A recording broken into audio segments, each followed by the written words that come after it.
روز رات میں بستر پہ جب جاؤ تو ذرا سوچو کہ تم نے کیا کیا کیا ہے. اس لیے کہ اگر موت آ جائے تو کم از کم رات میں اگر تم سوتے وقت یہ احساس ہو جائے کہ اگر کل موت آ جائے تو کیا میں تیار ہوں، کیا میں پریپیئر ہوں، کیا میں جا سکتا ہوں اس کے سامنے. اللہ اکبر. وہ قہار اور جبار کے سامنے میں جا سکتا. اللہ معاف کرے، اللہ معاف کرے. اسی لیے جتنی تسبیح رات کے سوتے وقت پڑھنا ہے پڑھ لو.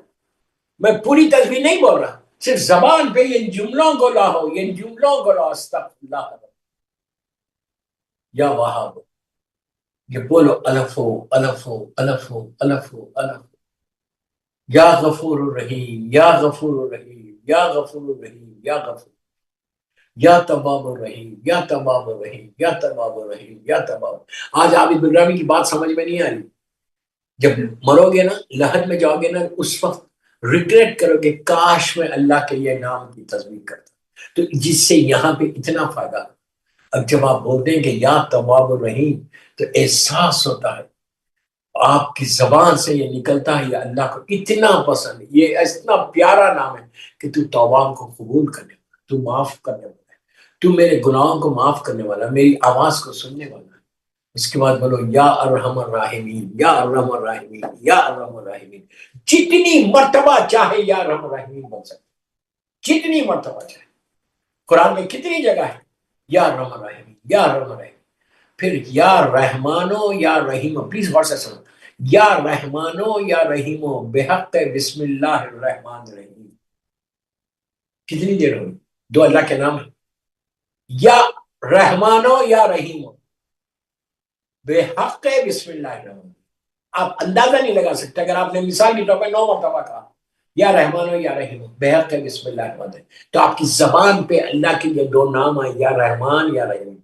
پھر آپ بول رہے ہیں بحق بسم اللہ الرحمن الرحیم. 9 مرتبہ بسم اللہ الرحمن الرحیم ایک ساتھ تمہاری زبان پہ آئے تو رحمتوں کے دروازے ہیر آفٹر کھلے. اس لیے کہ ایصال ثواب کے لیے بہترین آپ مرنے والوں کے لیے بھی پڑھ سکتے کہ یا رحمان و یا رحیم و بحق بسم اللہ الرحمن، بحق بسم اللہ. یہ آپ جانتے ہیں کہ بسم اللہ الرحمن الرحیم پورا قرآن ہے، پورا قرآن بسم اللہ الرحمن، اور اس میں وہ نقطہ ہے جو میرے مولا کا نقطہ ہے. تو بہرحال تو یہ اپنے مرمین کے لیے رات میں سونے سے پہلے یہ ضرور پڑھیں. آپ لیٹے ہوئے بستر اور لیٹ کر آپ اپنے ہاتھ کو ہاتھ میں رکھ کے آپ پڑھتے ہیں. نیند بھی جلدی. جن لوگوں کو سٹریس کی بیماری ہے، جن لوگوں کو سٹریس ہے، اللہ ان کے سٹریس کو دور کر دے. ان کے لیے بہترین عمل، اس لیے کہ امام میں نے بول رہا دعائے کمیل میں شب جمعہ آپ نے پڑھی دعائے کمیل کے آخر حصے میں میرے مولا علی علیہ السلام کہتے ہیں ذکر ہو شفا. اور ایسی بات ہے کہ امام علی کی زبان سے نکلنا اور مولا بولنا کہ ذکر ہو شفا، تو 200% اس میں شفا ہے. مولا نے یہ نہیں کہا کہ یہ ذکر کرو یا یہ ذکر کرو، کہا اللہ تیرا ذکر شفا ہے. اور ایسی شفا ہوتی، ایسی بیماری سے انسان بچتا، ایسی تکلیف سے بچتا. سٹریس کے لیے آپ $1000 آپ خرچ کر رہے ڈاکٹر کے پاس جا کر، لیکن آپ کو میں بہترین نسخہ دے رہا. جس کو بھی سٹریس ہے اللہ ان کے سٹریس کو دور کر دے. بحق محمد والے محمد.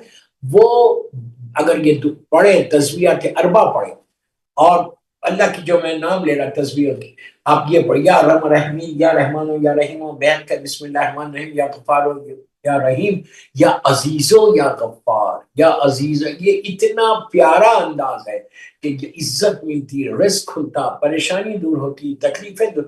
سب سے پہلی چیز سکون آ جاتا، پیس آ جاتا تمہارے دل میں. دوستو $1000 خرچ کرنے پہ بھی وہ سکون نہیں ملتا جو ذکر الہی کرنے سے سکون.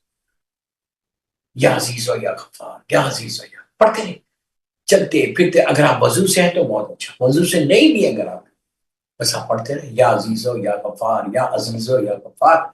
جتنی دفعہ کچھ نہیں کر سکتے تو خالی یا الفو الفو الفو الفو. کیا مطلب اس کا؟ forgive me forgive me forgive me forgive me forgive me.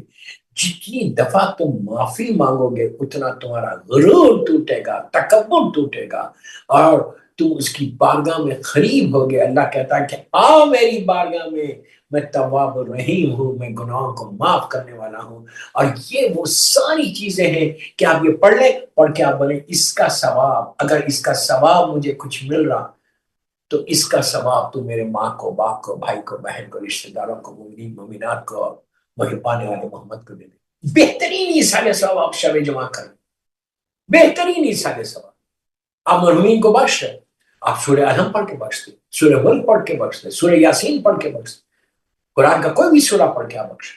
اسی طرح اس کے نام، اگر آپ نہیں پڑھ سکتے قرآن کا سورہ تو آپ بیٹھ کے اللہ کی تسبیح، جتنی دفعہ تسبیح پڑھتے ہیں اتنا تم اللہ کی بارگاہ میں قریب ہوگا۔ اور ایک بات بولوں، جب تسبیح تم کرتے رہتے نا، تم اللہ کا ذکر کرتے، اللہ تمہارا ذکر لوگوں میں تم کو مقبول بنا دے گا، اس لیے کہ تم نے اس کا ذکر کیا ہے تو اللہ نے تمہارا ذکر سارے مومنین مومنات اور وہ جب کرے گا تو تم لوگ، جب لوگ بولیں گے کہ کیا عزت ہے اس کی،